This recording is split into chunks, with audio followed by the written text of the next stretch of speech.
Tell me one thing in your life that is great that came as a result of being comfortable. Most of us aren't defeated in one decisive battle. We are defeated one tiny, seemingly insignificant surrender at a time that chips away at who we should really be. It isn't that you wake up one day, decide, that's it, I'm going to be weak. No. It is a slow, incremental process. It chips away at our will. It chips away at our discipline. Move out of your comfort zone. It's the courage to move into your zone of discomfort where you feel awkward and clumsy and sometimes alone. The comfort zone is one of the greatest enemies of human potential and of your potential. The people that are really successful, they're not looking for comfort. They're looking for excitement. They're looking for potential. Give up this old idea, I just want to be comfortable. Quit lying to yourself. You know you seek more than comfort. So understand that when you're trying to avoid the pain, when you're trying to avoid the struggle, when you're trying to avoid the hard things in life, you are actively choosing to be average. Start putting some pressure on. Put some pressure on yourself. Get out here and get about it. Once you figure out that you're in a race amongst billions of people that live in this world, you're in a race by yourself. You have a purpose, and it's your purpose, not everybody else's purpose. It is your purpose and only your purpose, and it's your race.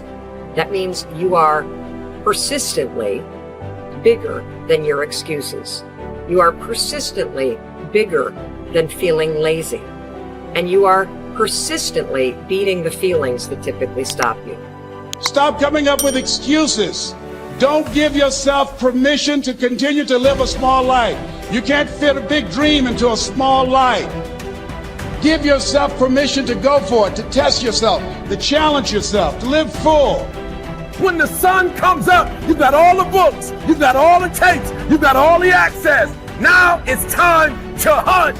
And what separates you from everybody else is that when it's time to hunt, you're ready to hunt. What I've come to appreciate when you're working on changing your life, changing some bad habit, getting out of addictive situations or relationships, or working to build a dream or making a difference in our society, it's hard. There are going to be all kinds of challenges that we all must face. You cannot live in this world without a challenge. You cannot live in this world without a struggle. Greatness is right on the other side of pain. So what are you running from it for? You say you want to be successful, then push through it. Stop making excuses and go get it. The lack of self-discipline is the major cause of failure, frustration, underachievement, and unhappiness in life. It causes us to make excuses and sell ourselves short. Perhaps the two biggest enemies of success, happiness, and personal fulfillment are first the path of least resistance and second, the expediency factor. The path of least resistance is what causes people to take the easy way in almost every situation. They seek shortcuts to everything. They arrive at work at the last minute and leave at the first opportunity.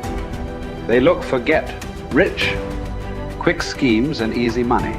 Over time, they develop the habit of always seeking an easier, faster way to get the things they want, rather than doing what is hard but necessary to achieve real success. The expediency factor, which is an extension of the law of least resistance, is even worse when leading people to failure and underachievement. This principle says people invariably seek the fastest and easiest way to get the things they want, right now, with little or no concern for the long-term consequences of their behavior. In other words, most people do what is expedient, what is fun and easy, rather than what is necessary for success.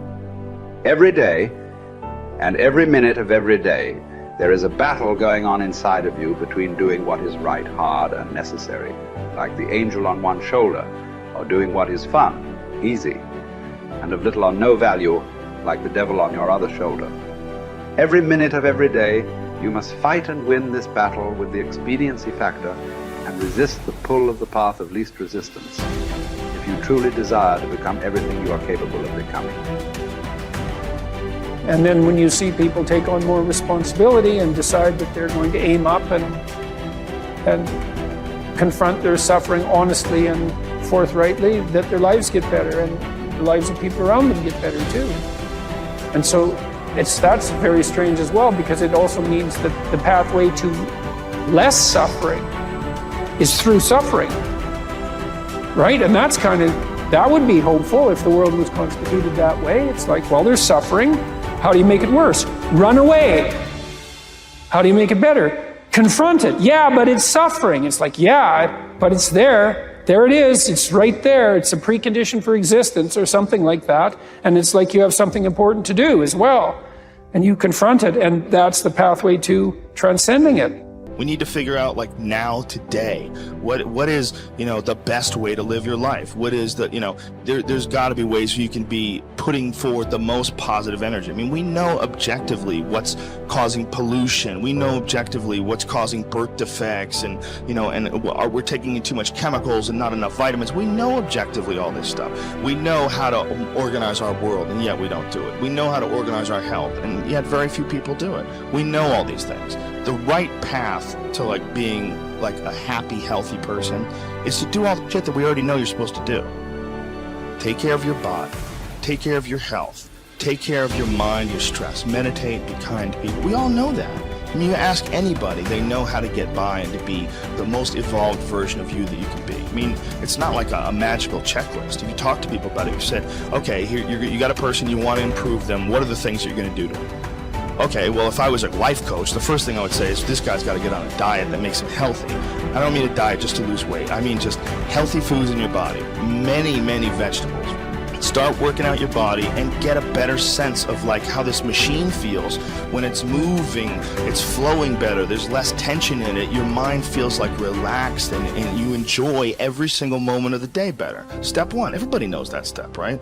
What's step 2? Be cool to people. Be nice to as many people as you can. Smile at as many people as you can. Have them smile back at you. Tip well when you go to restaurants. Just do the most you can. Be as nice as you can and just still manage to not have people walk all over you. Just get through this life as nice as you can. The average human is capable of unbelievable improvement. That's the thing that's my superpower. I don't think I'm special. I just realized in looking at the science that humans actually are capable of this incredible amount of change.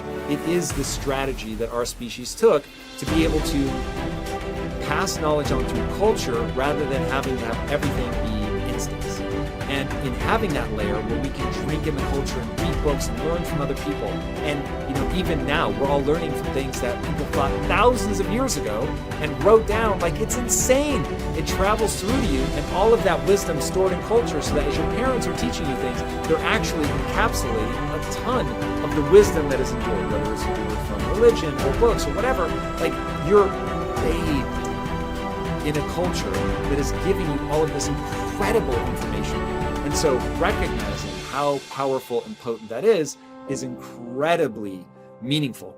But you have to understand that you have to allow yourself to believe that you can learn from that culture in the same way that everybody else can. And that's what you're designed to do.